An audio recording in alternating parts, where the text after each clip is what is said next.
Okay, sir, so we're working hard and the girls are all working on him and we're getting all the beautiful images. That's We need to move the dog, yeah. Yeah. near the dog all the way over there. So which image are we taking at the moment?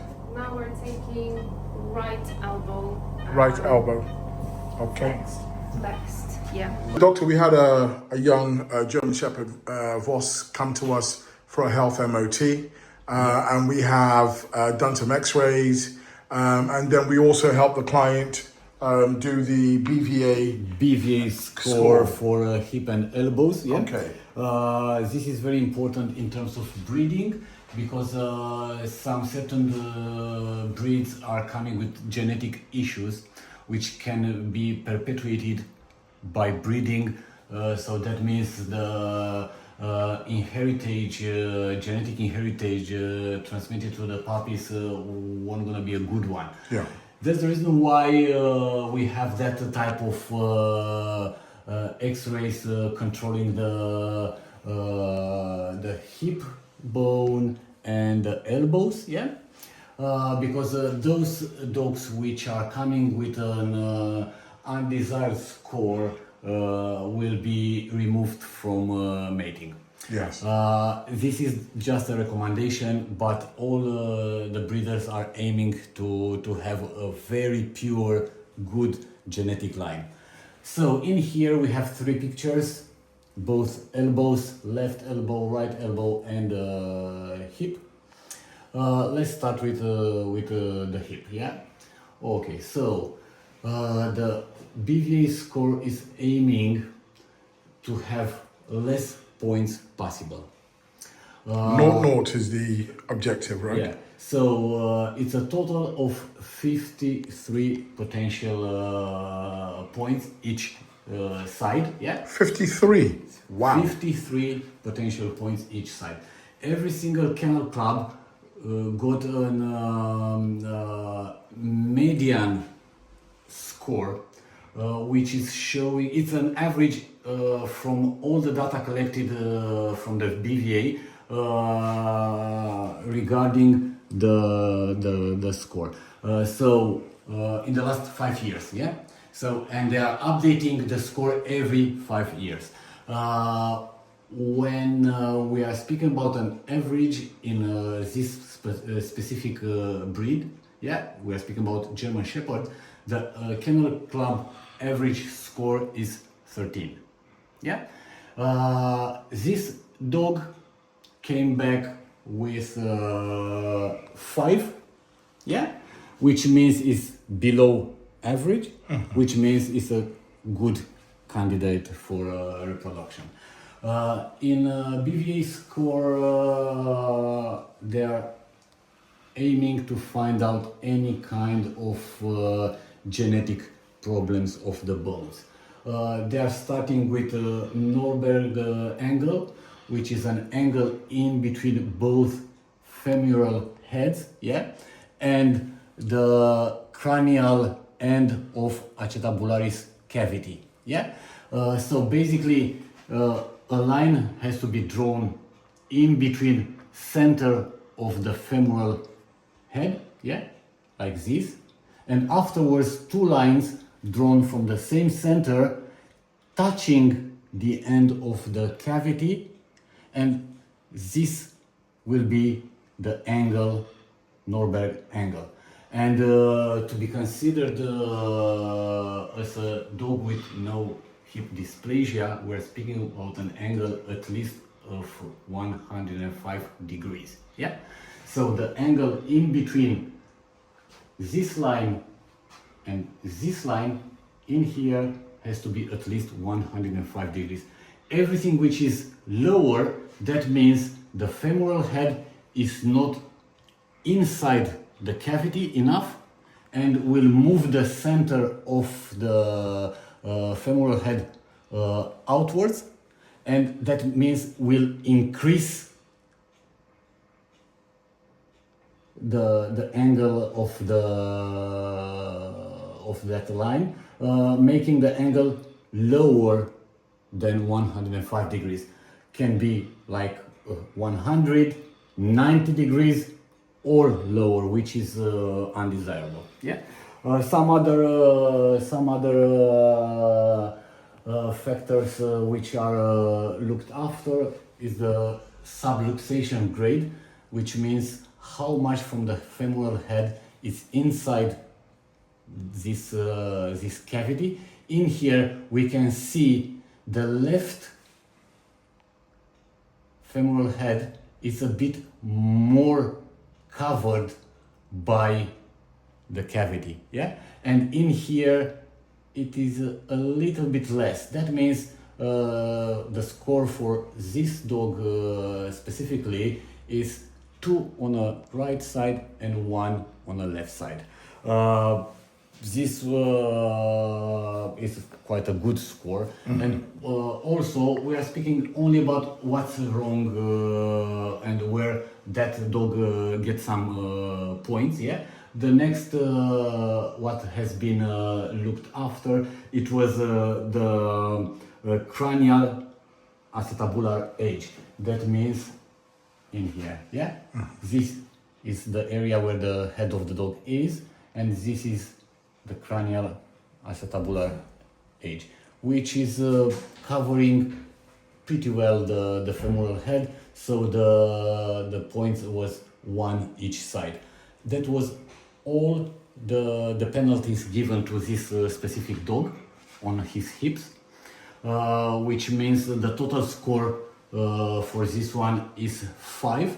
As I've told you, for the breed the average is 13, so he's in the mid-range of the accepted or even lower than the mid-range of accepted dogs for reproduction. Yeah. So this is the elbow scoring here. This is the elbow score. I will open just one side because it's symmetrical and it's nothing to show. Because as you can see, the elbow dysplasia is from into a range from 0 to 3.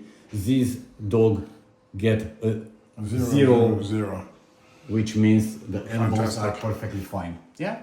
Wonderful. It's great news. So good hips, good elbows. Yeah, he's a good candidate for reproduction. He'll be a very, very good genetic father. Wonderful.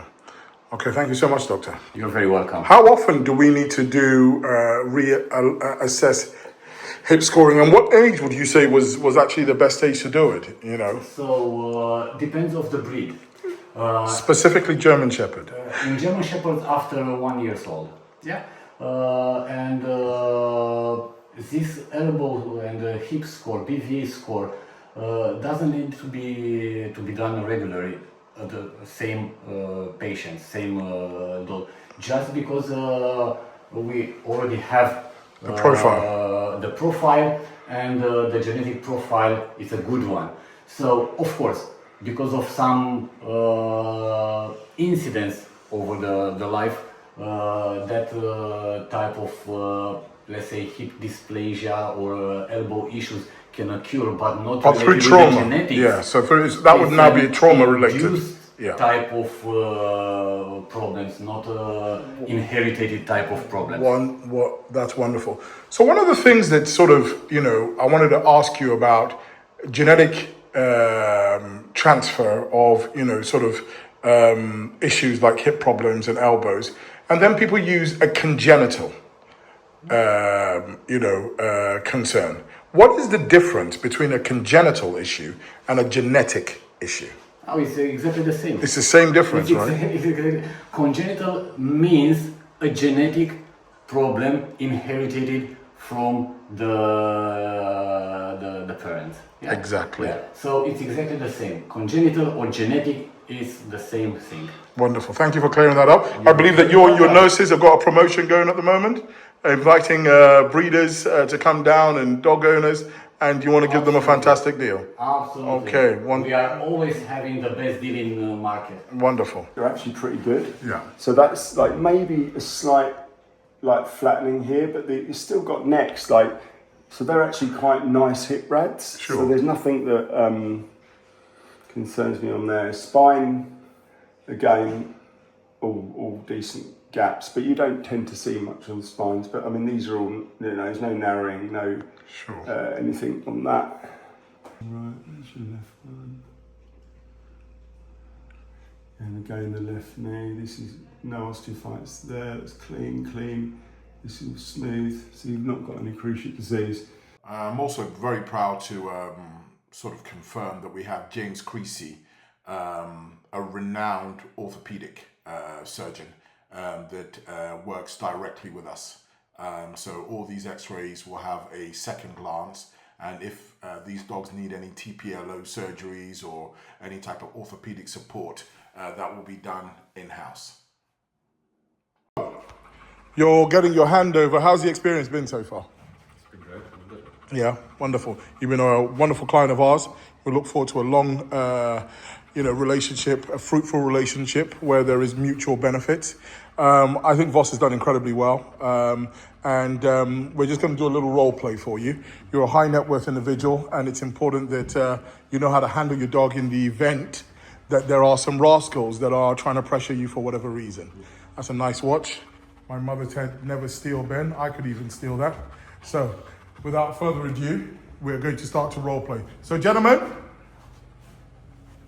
Okay. So, just walk forward with your dog a little bit. Yep. All right, okay. So you want this is the, yeah. Now, this is your autonomous indication, right? Good. He's understood the agenda. Good. Good boy. We offer a turnkey solution. Our client had a training requirement for personal protection, and one of the most important things is the dog fit for purpose? So during the health MOT, we've done a series of checks, including checking the hips and elbows, and Voss has passed with flying colours. He will now be able to serve and protect effectively.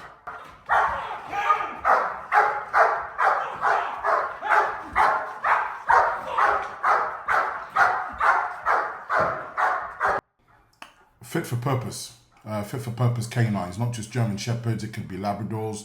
It's very important that there is a lot of support given to breeders to encourage them to test so that they can select the best stud. Part of the ancillary support that we can also offer, besides the BVA score and the hip and elbow internal assessment, not just by our own vets, but by James Creasy, a professional orthopedic specialist. We can also send off and have things like CDRM tested for you. So really, we want to sort of get behind breeders and really encourage a lot of testing. We want to support you with, best breeding practices. Breeders get a bad rep, and some for a very good reason. We know people are going to breed, but now you have our full support at Noah's Ark if you want to do it properly. Lots of tests that can be done, and we'll support you. Please feel free to call the Noah's Ark team for any type of support that you might need. We have a state-of-the-art facility set in 55 acres. We also have paddocks that clients can use for running their dogs. And due to our historic ability to handle the more powerful working dogs, we specialize in that aspect.